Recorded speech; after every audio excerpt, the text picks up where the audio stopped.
السلام عليكم، كيفتم؟ لاباس عليكم؟ كنتمنى كلشي يكون بخير وعلى خير. مرحبا بكم في قناه جميله طنجاويه. اليوم جيت نشارك معكم بريوش اكثر من رائع، لا في التشكيل ديالو ولا المذاق ديالو، وكيجي هشيش بزاف وخفيف، والاهم كيتحضر بسرعه. دابا بلا ما نزيد نطول عليكم، يلا نبدا في المقادير وطريقه التحضير. بسم الله على بركة الله. هذا طريقة التحضير وفي نفس الوقت نقول لكم مقادير. عندي هنا 600 غرام د الدقيق، هنزيد عليها ملعقة كبيرة خميرة فورية، وعندي 4 معالق كبارين د السكر، والسكر كيبقى على حسب الذوق، يمكنكم تزيدوه تنقصوا.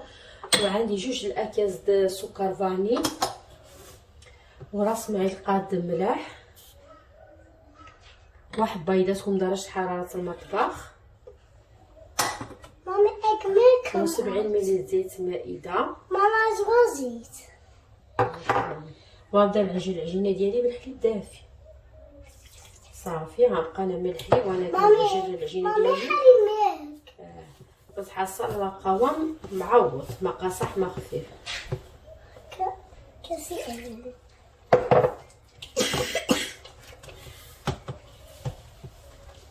صافي انا نجمع العجينه ديالي ونرجع معكم باش نوريكم القوام ديالها كيف خصو يجي.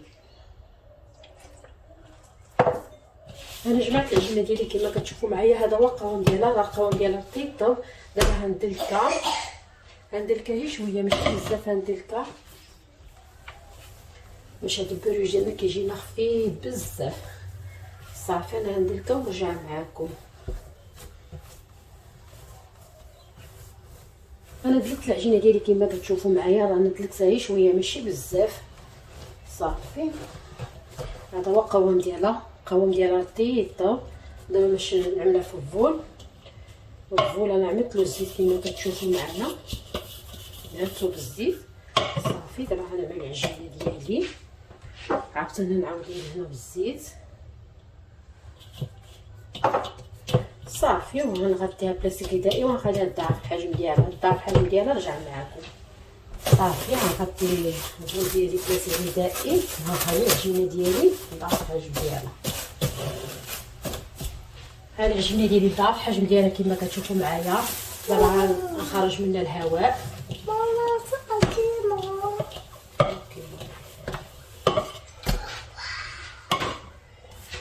خرج العجينه ديالي الهواء.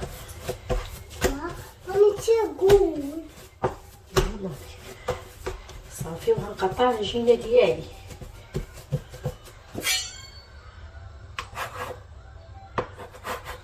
واحد بريوش اخوتي كيجي من اروع ما يكون شكلا ومذاقا. دابا غنشكلها كويرات، وكويرات ما كتحكموا فيهم كما بغيتو نتا، صغارين ولا كبارين.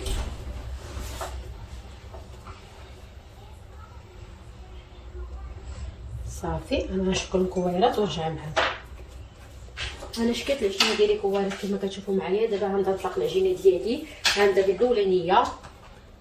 بالنسبه للكوارات انا وزنتهم، كل كواره عندها فيها 100 غرام. ولا عندكم ميزان وزنوا، ما عندكمش عملوا عندكم ميزانكم. صافي كنرش سطح العمل بالدقيق وكنطلق العجينه ديالي.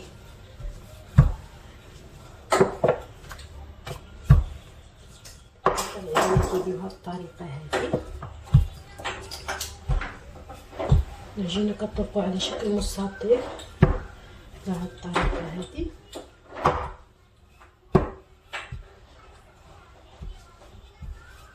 اللي كما كتشوفوا معايا. دابا غنعمل الزبده. عندي هنا معلقه زبده محتاجه في هادو كاملين. نص كيلو د الدقيق كيدي ملعقه كبيره د الزبده. عرفتي يا خوتي، واحد البريوش كيجي رائع في المذاق ديالو ولا الشكيه ديالو. صافي كندهن الزبده هيدا بهاد الطريقه في العجينه ديالي كما كتشوفوا معايا. دابا كنضربوا العجينه ديالي بهاد الطريقه، كنبقى نضربوها. طريقه جد سهله، عرفتي ساهلين اخوتي. هذه العجينه ديالي هيدا بهاد الطريقه هادي.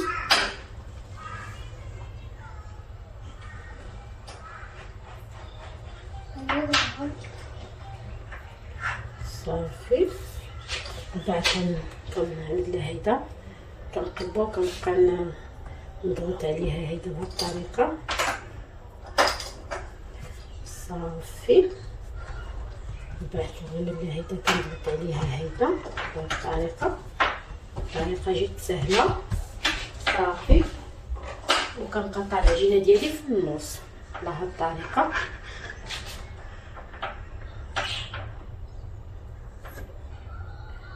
اللي كنقطعو ما كنوصلوش حتى الفوق، كنخلي واحد الطريف. نتوما شفتوا معايا الطريقه واضحه. صافي.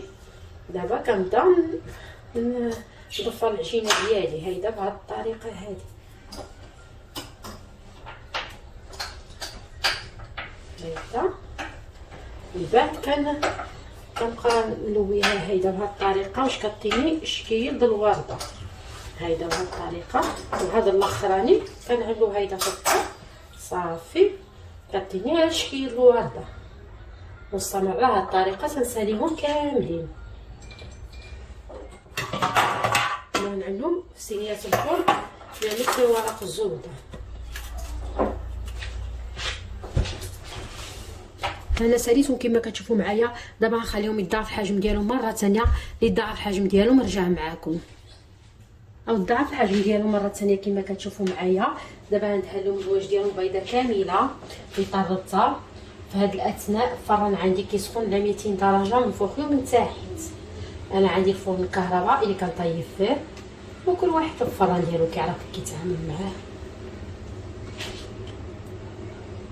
عرفتي اخوتي هذا البريوش كيجي ماشي غير رائع، اكثر من رائع. لذيذ وشكل ديالو مزيون على شكل الوريده.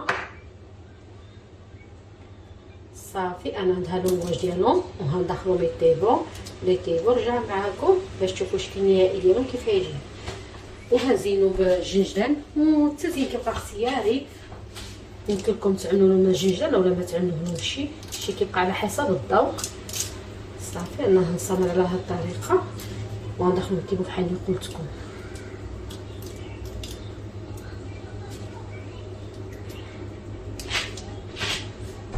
هذا هو الشكل النهائي ديال البروج ديالي. الصراحه كيجي اكثر من رائع وسهل في التحضير ديالو، وكنتمنى تجربوه ويعجبكم وبالصحه وبالراحه.